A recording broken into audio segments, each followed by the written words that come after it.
The United States Senate confirmation hearing for the Secretary of Defense nominee Pete Hegseth served as a profound stage for a fundamental ideological struggle regarding the future of the American military institution.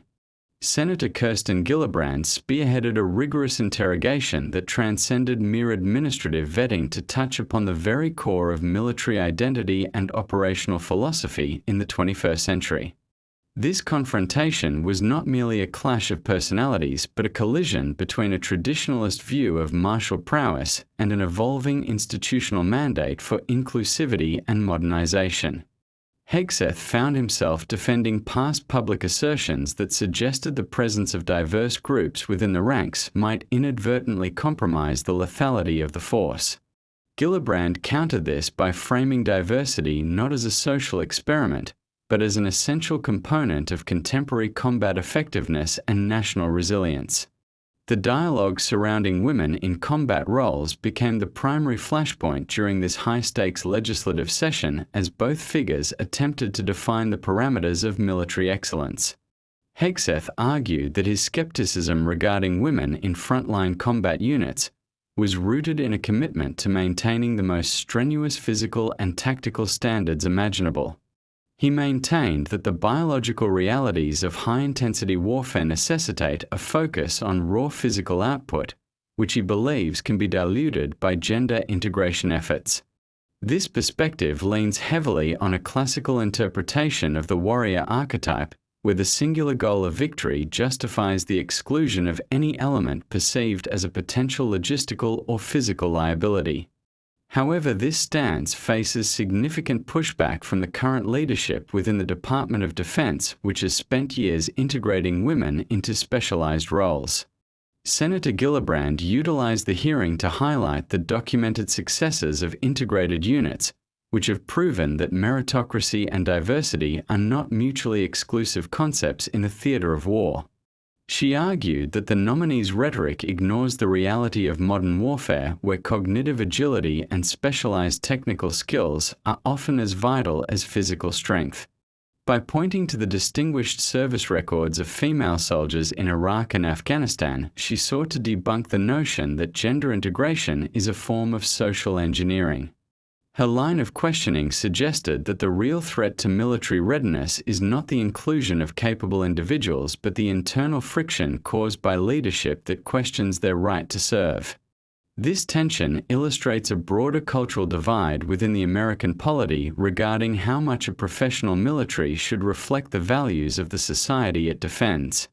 The debate then pivoted toward the inclusion of LGBTQ+ service members, which Hegseth had previously characterized as a distraction from the core mission of hunting and destroying the enemy.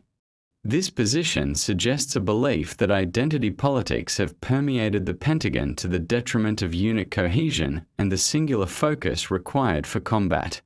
He expressed a concern that the emphasis on social representation creates a bureaucratic layer that complicates the chain of command and shifts the focus away from traditional training. From this viewpoint, the military is an exceptional space that should remain insulated from the shifting social norms of civilian life to ensure absolute discipline. Such a philosophy posits that any deviation from the historical norm of the fighting force represents a risk to the fragile chemistry that allows a unit to function under fire. Gillibrand responded by framing the exclusion or marginalization of any demographic as a direct hit to the national recruitment pool and the overall morale of the active duty force. She emphasized that a military that alienates segments of its own population risks creating a vacuum of talent and a breakdown in the trust necessary for a volunteer force. Her arguments reflected a strategic concern that questioning the legitimacy of serving members could embolden foreign adversaries who look for signs of internal American instability. In her view, the strength of the United States military is derived from its ability to harness the diverse talents of the entire nation rather than adhering to an outdated and narrow demographic profile. The clash highlighted a critical question for the Senate: whether a leader with such polarizing views can effectively command a force that is increasingly diverse and socially integrated. The implications of this exchange extend far beyond the walls of the Senate chamber and into the strategic calculations of global powers observing the American political process. When the potential head of the world's most powerful military expresses doubt about the efficacy of his own troops based on their background, it sends a complex signal to both allies and enemies. Critics of Hegseth's position argue that this rhetoric provides a narrative of a weakened and divided American military which could diminish the nation's global deterrent posture. Conversely, his supporters believe that a return to traditionalist values is exactly what is needed to project strength and restore a perceived loss of focus in the armed forces. This fundamental disagreement on what constitutes strength is the defining characteristic of the modern American defense debate. Operational effectiveness in the modern era is no longer defined solely by the ability to hold ground or engage in hand-to-hand combat, but also by the ability to navigate complex social and political landscapes. The military of the future requires a broad spectrum of perspectives to solve nonlinear problems, including cyber warfare and asymmetric threats where diversity of thought is a clear advantage. Gillibrand's insistence on recognizing the contributions of all service members aligns with the view that institutional health is tied to how well the military adapts to these new realities. Hegseth's traditionalist approach, on the other hand, seeks to protect the warrior spirit from what he perceives as the eroding influence of political correctness. This debate is essentially a struggle to define which of these two paths better ensures the long-term survival and dominance of the United States. Furthermore, the question of unit cohesion was dissected through two very different lenses during the hearing, with each side claiming the moral and practical high ground. Hegseth argued that the introduction of social diversity initiatives creates unnecessary friction and divides soldiers into categories rather than forging them into a single indistinguishable unit. He believes that by focusing on individual identities, the military loses the collective identity required for the ultimate sacrifice on the battlefield. This perspective views any mention of diversity as an admission of weakness or a bowing to political pressure that has no place in a lethal organization. For him, the preservation of the unit's lethality is the only metric that should matter, and everything else is secondary at best. In direct contrast, Senator Gillibrand and her allies contend that unit cohesion is actually strengthened when every member feels valued and respected for their specific contributions regardless of their personal background. They argue that a culture of exclusion is what truly destroys morale and leads to toxic environments that hamper the ability of a unit to perform. The historical shift from a segregated military to an integrated one is often cited as the ultimate proof that diversity eventually leads to a more robust and capable fighting force. By challenging Hegseth's previous statements, she aimed to show that his philosophy could actually be the catalyst for the very dysfunction he claims to want to prevent. This philosophical gap represents the most significant hurdle for the nominee, as he seeks to lead a force that is already deeply integrated. The hearing also touched upon the practical realities of recruitment and retention in an era where the military must compete with the private sector for top-tier talent. If the leadership of the Pentagon is perceived as hostile to certain groups, it stands to reason that those groups will be less likely to volunteer for service. This creates a strategic vulnerability by shrinking the available manpower and expertise at a time when the military is facing significant recruitment challenges. Gillibrand's questioning suggested that the nominee's views are not only socially regressive but also practically dangerous for the sustainability of the all-volunteer force. Hegseth's responses indicated a belief that the right kind of recruit will be drawn to a more traditional and hardened military culture regardless of these social concerns. This ideological battleground is further complicated by the global rise of competing military powers who are also grappling with their own versions of institutional modernization. The American military has long been seen as the gold standard for professionalization, and its internal policies are often emulated or scrutinized by nations around the world. A shift back toward a more exclusive and traditionalist model could be interpreted as a retreat from the progressive values that the United States often promotes abroad. The hearing thus became a microcosm of the larger debate about the role of the United States in the world and what kind of values it should project through its most powerful institution. The outcome of this confirmation process will likely set the tone for American defense policy for the foreseeable future. Ultimately, the tension between Hegseth and Gillibrand underscores a period of profound transition for the Department of Defense as it tries to balance tradition with necessity. The nominee's focus on standards is a powerful rhetorical tool that resonates with a significant portion of the veteran community and political conservatives who feel the military has gone too far. Meanwhile, the senator's focus on results and inclusion reflects the institutional consensus of the current military leadership who have seen the benefits of a broader talent pool. This clash is not going to be resolved by a single hearing, but will continue to play out in the policy decisions and cultural shifts of the armed forces for years to come. The American public is left to decide which vision of the military will keep them safer in an increasingly unstable global environment. The discourse also inevitably involves the historical context of previous integration efforts, such as the repeal of Don't Ask, Don't Tell, and the opening of combat roles to women in 2015. Hegseth's past criticisms of these milestones suggest a desire to relitigate settled policies which many military leaders see as counterproductive and disruptive to the current force. Gillibrand's strategy was to force the nominee to reconcile his past rhetoric with the present-day reality of a force that has already moved past those debates. This creates a situation where the nominee must either soften his stance to gain confirmation or stand by his convictions at the risk of appearing out of touch with the institution he hopes to lead.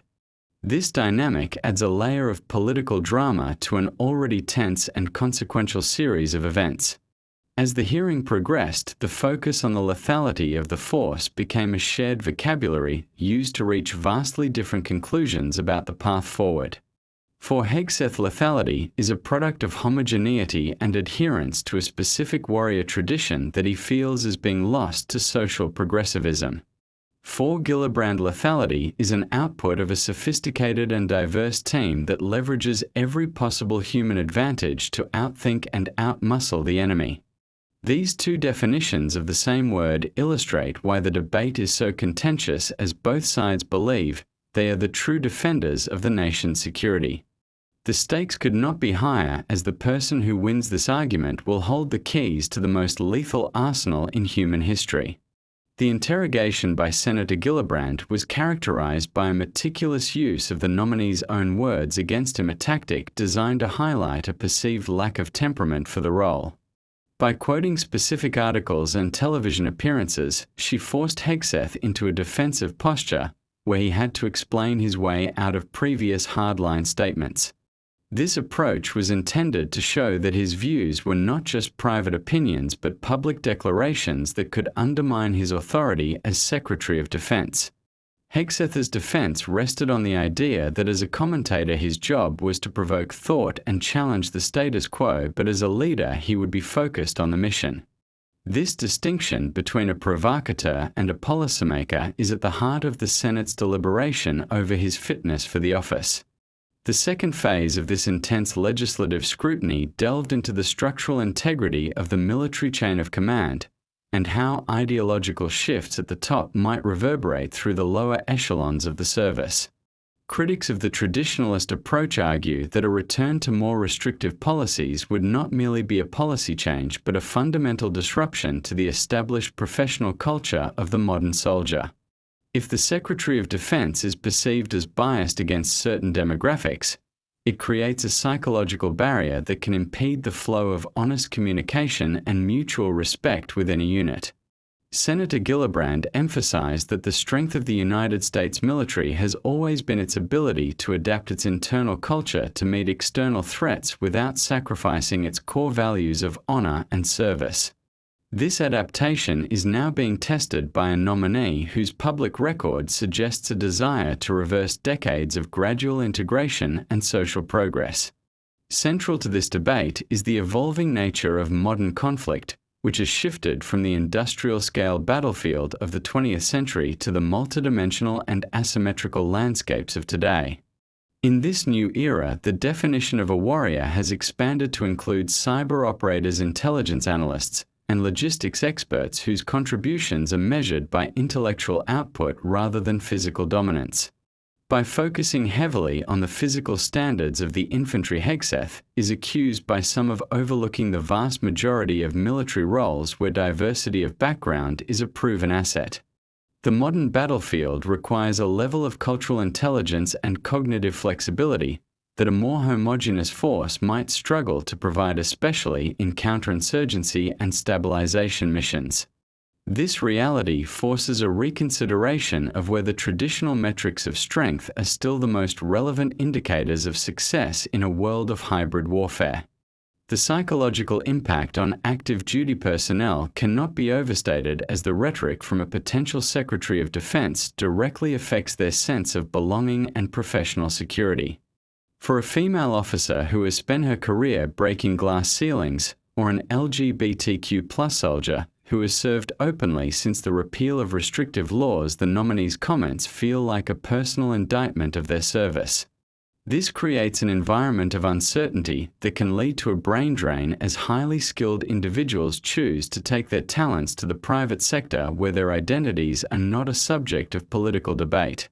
Gillibrand pointed out that the military is currently facing a historic crisis in recruitment and retention, making it more important than ever to project an image of a welcoming and meritocratic institution. Any move that suggests a retreat from these principles could have catastrophic long-term effects on the readiness and sustainability of the all-volunteer force. Furthermore, the hearing touched upon the concept of institutional trust, which is the bedrock upon which the entire military structure is built. When the person at the helm of the Pentagon expresses skepticism about the capabilities of a significant portion of the force, it erodes the trust that subordinates must have in their leadership. Hegseth countered this by arguing that true trust is built on a shared commitment to uncompromising standards, and that his goal is to ensure that every soldier knows their comrade is the best possible person for the job. He believes that by removing what he calls social distractions, the military can return to a state of pure focus on the mission at hand. This perspective assumes that social diversity and professional excellence are in competition with one another, a premise that the current military establishment has spent years trying to disprove. The role of the Secretary of Defense is not just to manage the budget and strategy, but also to serve as the ultimate guardian of the military's culture and morale.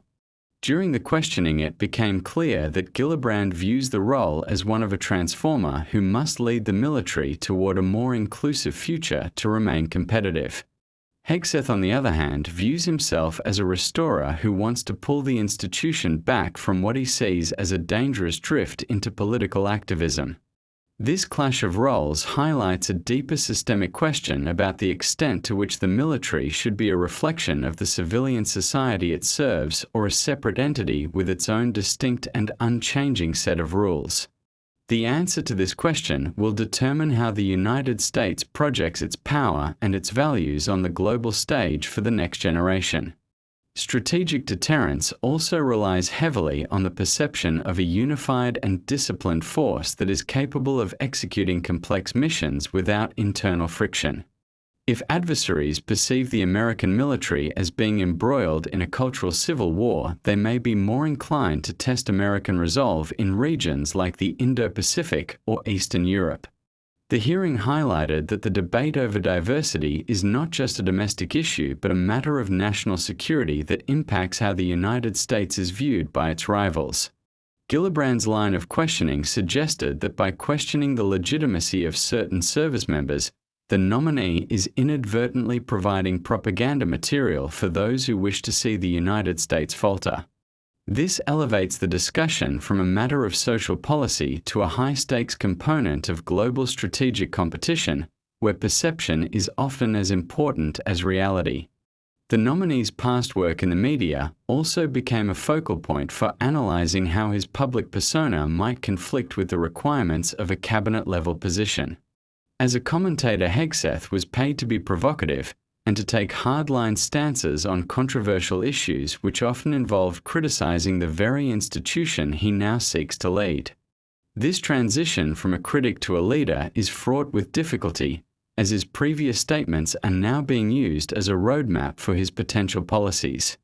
Gillibrand argued that a Secretary of Defense must be a unifying figure who can command the respect of every man and woman in uniform regardless of their political or personal background. The challenge for Hegseth is to prove that he can set aside his role as a media personality and adopt the gravitas and impartiality required for one of the most powerful jobs in the world. In the context of international alliances, the United States often leads by example, and its military policies are closely watched by partners in NATO and beyond. Many of these allies have also moved toward greater integration and diversity within their own ranks, seeing it as a necessary step for modernizing their defense capabilities. A sharp pivot by the United States toward a more exclusionary policy could create friction with these allies and complicate joint operations where interoperability and shared values are crucial. The hearing underscored that American defense policy does not exist in a vacuum, and that the choices made by the Secretary of Defense have ripple effects that reach every corner of the globe. This global perspective adds another layer of complexity to the Senate's evaluation of the nominee's fitness for the role and his ability to represent American interests abroad. The tension between meritocracy and diversity was also a recurring theme, with both sides claiming to be the true champions of a high-performance military. Hegseth argued that any emphasis on diversity inherently compromises meritocracy by introducing factors other than pure competence into the promotion and assignment process. He advocates for a colorblind and gender-blind system that he believes would naturally favor the most capable warriors. Gillibrand countered that historical biases have long prevented a true meritocracy from existing, and that proactive measures are needed to ensure that all talent is identified and utilized. She argued that diversity is actually a tool for enhancing meritocracy because it broadens the pool of candidates and ensures that the best people are not overlooked due to systemic barriers or outdated prejudices. As the second phase of the hearing drew to a close, it became evident that the disagreement was not just about specific policies but about the very philosophy of leadership. Hegseth's vision is one of a disciplined and traditional hierarchy that draws strength from its history and its focus on the most elemental aspects of combat. Gillibrand's vision is one of a dynamic and inclusive organization that draws strength from its ability to innovate and integrate the full spectrum of human potential. This fundamental divide is what makes the confirmation process so contentious and so vital for the future of the American defense establishment. The Senate's decision will ultimately be a reflection of which of these two visions they believe is better suited to protect the nation in an era of unprecedented global challenges and rapid technological change. The third chapter of this legislative confrontation shifted toward the legal and historical precedents that have governed the evolution of the United States Armed Forces. Senator Gillibrand meticulously traced the trajectory of military integration from the racial desegregation of the 1940s to the contemporary inclusion of all qualified citizens regardless of gender or identity. She argued that every major step toward a more inclusive force was initially met with the same dire warnings of diminished readiness and fractured unit cohesion that the nominee now espouses. By framing the current debate as a continuation of these historical struggles, she positioned the nominee's views as an echo of past resistances that were ultimately proven wrong by the success of the military. This historical lens serves to undermine the claim that modern diversity initiatives are a radical departure from tradition rather than a logical progression of professionalizing the force. Hegseth maintained a steadfast focus on the unique nature of ground combat as the final arbiter of military policy, asserting that historical parallels with racial integration are fundamentally flawed when applied to gender. He argued that while race does not impact physical performance in a vacuum, gender involves physiological differences that must be accounted for in high-stress combat environments. His position is built on the belief that certain roles require a level of physical intensity that is statistically more prevalent in males, and that forcing integration in these areas is a disservice to the mission. This line of reasoning suggests a specialized form of traditionalism that accepts diversity in support roles but seeks to wall off the tip of the spear from social change. This distinction is central to his philosophy of maintaining a lethal edge through what he defines as biological realism rather than social idealism. The debate then expanded to address the legal obligations of the Department of Defense to uphold the rights and dignity of every individual who takes the oath of enlistment. Gillibrand highlighted that the Secretary of Defense is responsible for enforcing laws that protect service members from discrimination and harassment within the ranks. She questioned whether a leader who has publicly disparaged the presence of certain groups can be trusted to impartially administer justice and ensure a safe working environment for everyone. This line of inquiry focused on the administrative and legal duties of the office, emphasizing that personal ideology must be subordinated to the rule of law. If the rank and file lose confidence in the Secretary's commitment to their protection, it could lead to a breakdown in discipline and a rise in internal grievances. One of the most complex aspects discussed was the concept of warrior culture, and whether it is an organic development or a carefully curated institutional product. Hegseth argued that the essence of military effectiveness lies in a specific type of hypermasculine culture that fosters aggression and resilience in the face of death.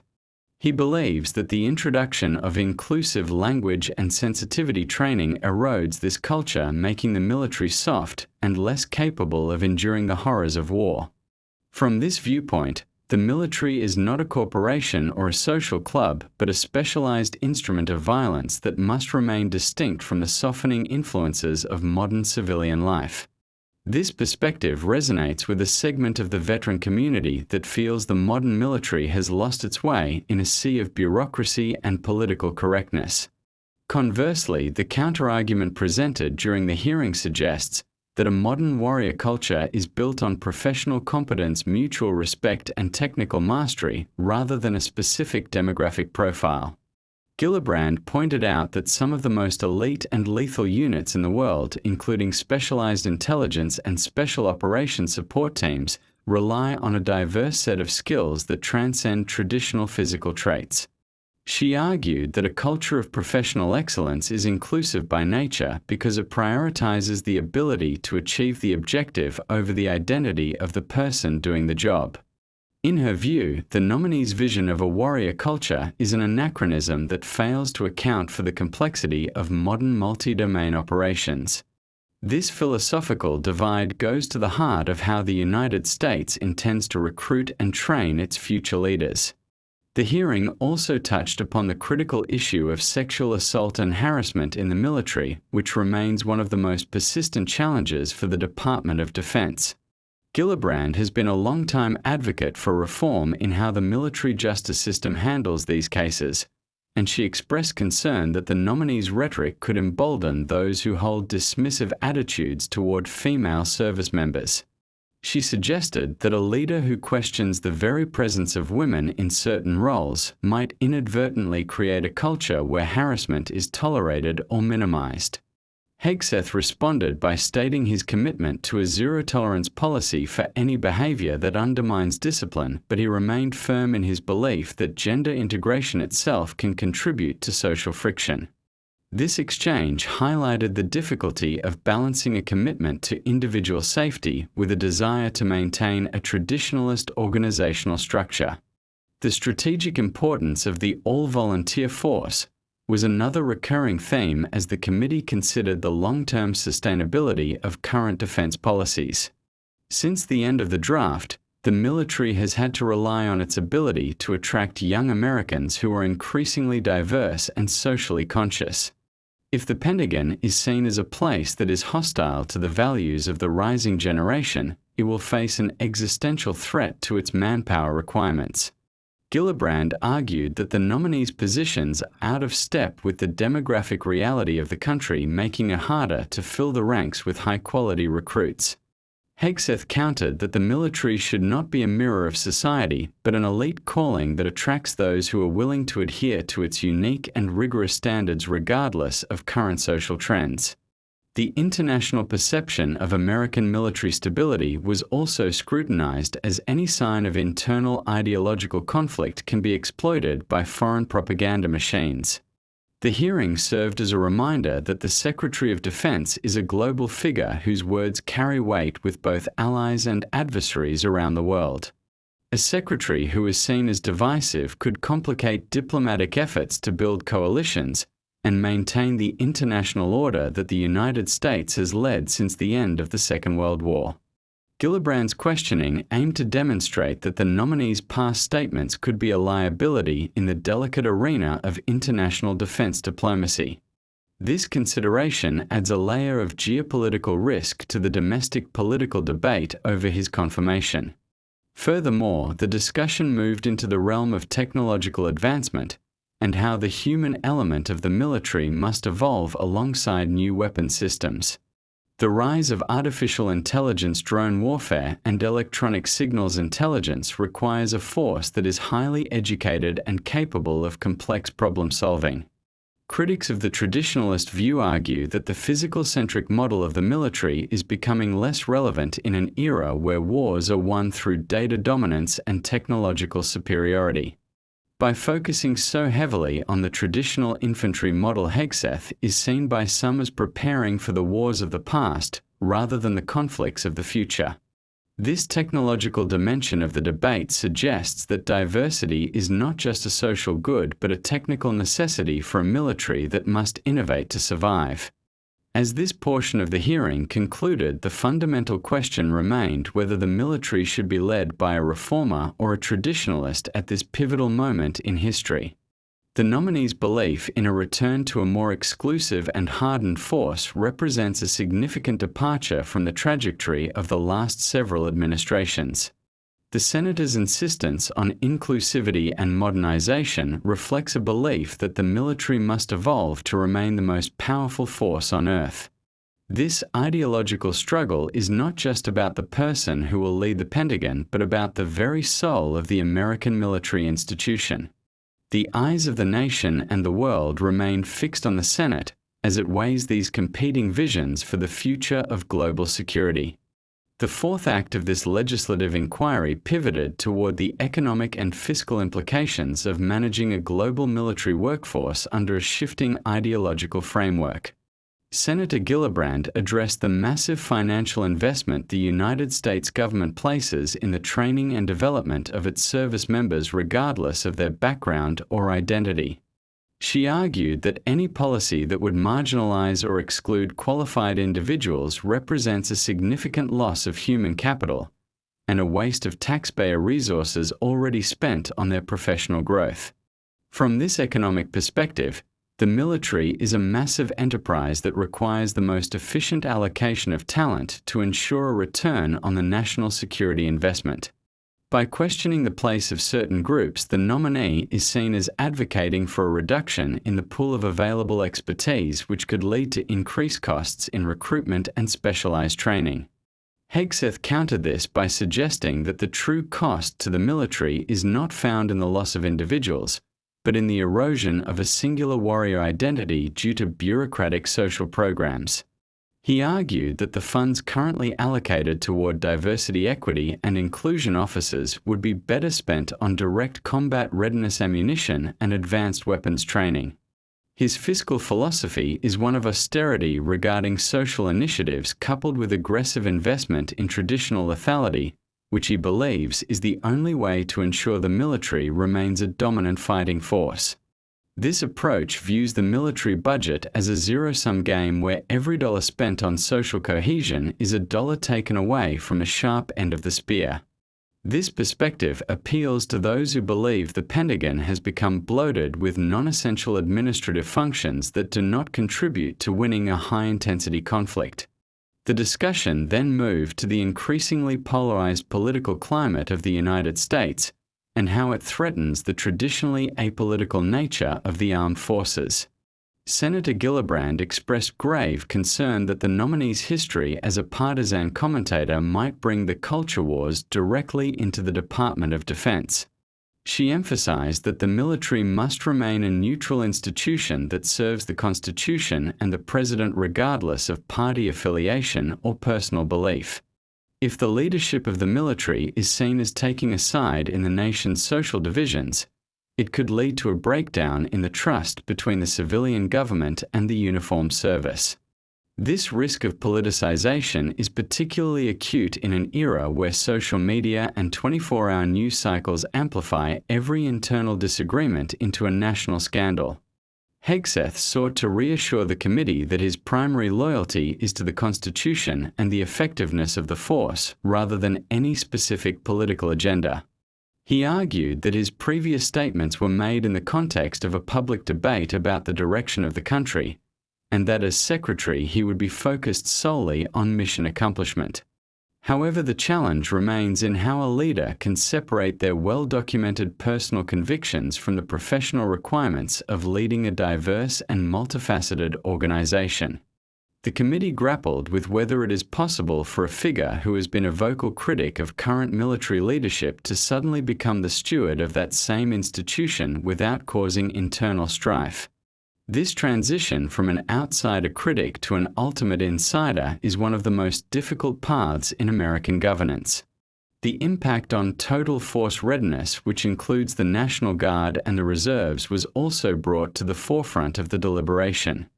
These components are deeply embedded in civilian communities and reflect the local demographics and social values of the states they represent. Gillibrand pointed out that a move away from inclusive policies at the federal level could create friction with state governors and local commanders who oversee these diverse units. This could lead to a fragmented military structure where different components operate under different cultural expectations and standards of conduct. The cohesion of the entire defense enterprise depends on a unified set of values that can bridge the gap between the professional active duty force and the citizen soldiers of the reserves. Furthermore, the hearing explored the role of soft power and how the internal conduct of the American military affects its ability to build partnerships in developing nations. In many parts of the world, the United States military is the primary face of American diplomacy, and its commitment to human rights and equality is a key selling point for strategic cooperation.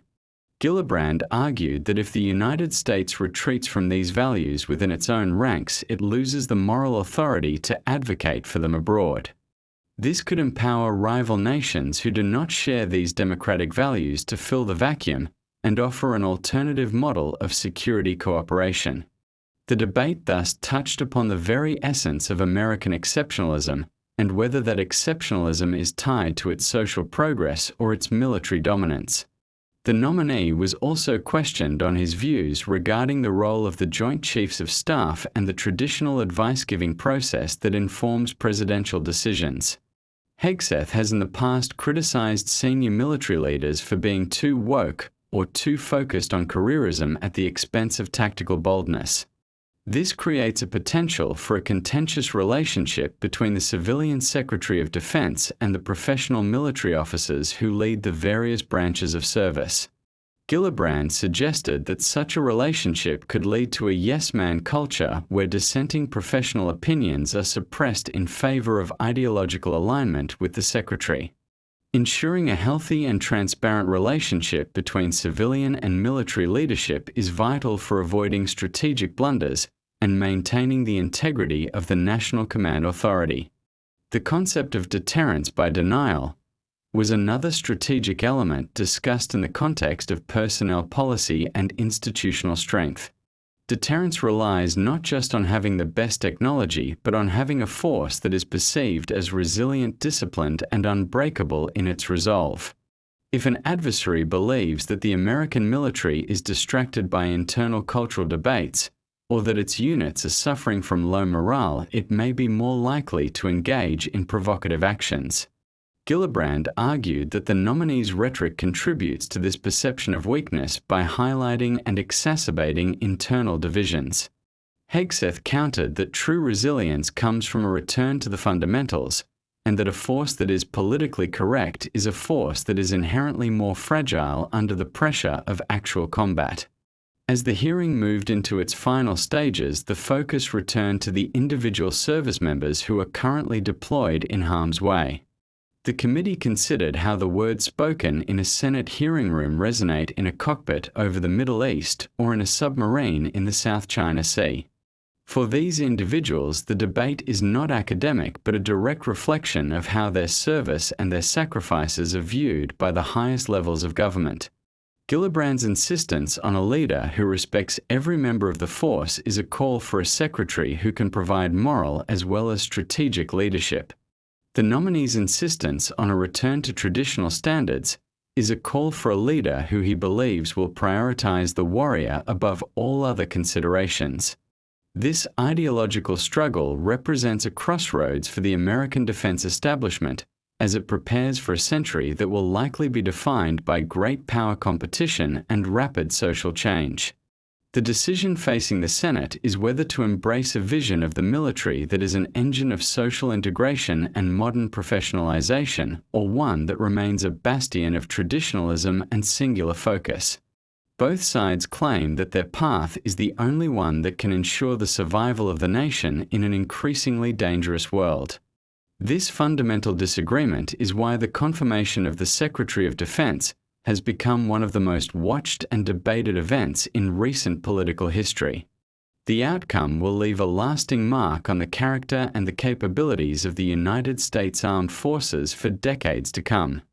The final chapter of this historic deliberation focuses on the long-term legacy of the American defense apparatus and the delicate equilibrium between historical heritage and futuristic innovation. Senator Gillibrand concluded her line of questioning by emphasizing that the Department of Defense is not merely a tool of war but a symbol of the nation's democratic health and its ability to evolve. She argued that a Secretary of Defense must be a steward of progress who understands that the strength of the military is inextricably linked to the strength of the society it represents. For her, the ultimate test of a nominee is whether they can lead a force that is as comfortable with its diverse internal identity as it is with its lethal external mission. This vision posits that the military is at its best when it acts as a laboratory for excellence where every citizen has an equal opportunity to contribute to the collective defense of the Republic. Hegseth, in his closing remarks, remained anchored in the conviction that the military must resist the gravitational pull of civilian social trends to maintain its essential otherness. He argued that the military is an institution that must prioritize ancient virtues such as physical courage, absolute discipline, and the specialized bond of the brotherhood of arms. From his perspective, the survival of the nation depends on a military that is unapologetically focused on winning wars regardless of the social consequences or the disapproval of modern critics. This philosophy suggests that the most compassionate thing a military can do is to be as lethal as possible, thereby ending conflicts quickly and saving lives through overwhelming force. His candidacy represents a significant challenge to the prevailing institutional consensus and a call to return to what he describes as the fundamental truths of human conflict. The debate also underscored the critical role of the Senate in exercising its constitutional advice and consent power as a check on executive overreach and ideological extremism. The hearing reminded the public that the leadership of the military is a shared responsibility between the president who appoints and the legislature that confirms and oversees. Gillibrand's rigorous interrogation served to ensure that no individual, regardless of their political backing, can assume control of the world's most powerful military without a thorough vetting of their beliefs and their temperament. This process is vital for maintaining the civil-military balance that has prevented the rise of militarism or the politicization of the officer corps throughout American history. The transparency of this confrontation provides a necessary safety valve for the tensions that inevitably arise when a nation debates its most fundamental security policies. As the geopolitical landscape shifts toward a period of renewed great power competition, the stability of the American military institution becomes a primary factor in global security. Rival powers are watching these internal debates closely, looking for signs of fatigue or a loss of purpose in the American leadership. The hearing demonstrated that while there are deep divisions over social policy, there remains a bipartisan consensus on the need for a force that can deter aggression and win if called upon. The disagreement is not about whether the military should be strong, but about how that strength is cultivated and maintained in the modern age. Whether through the traditionalism of Hegseth or the inclusivity of Gillibrand, the goal remains the same: a secure United States capable of defending its interests and its allies. The impact of this confirmation process will be felt in every barracks, every cockpit, and every naval vessel where American service members carry out their duties.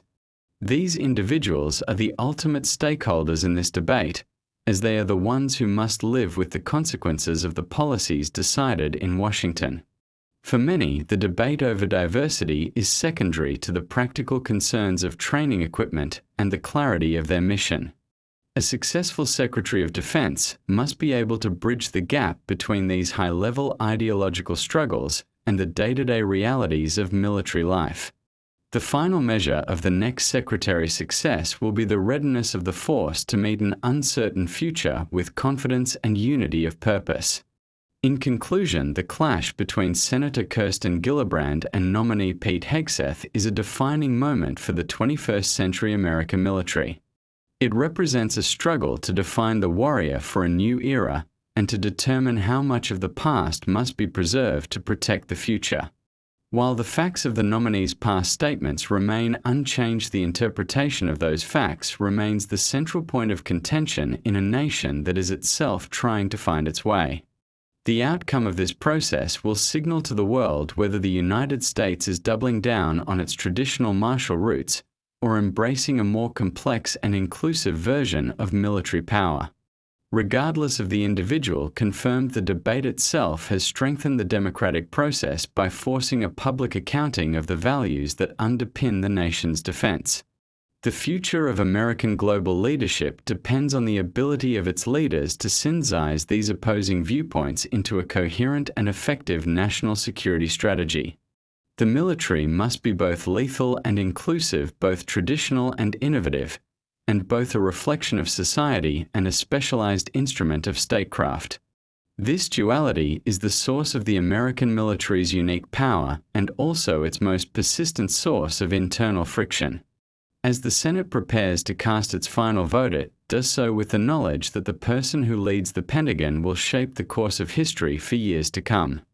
The resilience of the American system lies in its ability to navigate these deep disagreements while maintaining its commitment to the defense of liberty and the rule of law.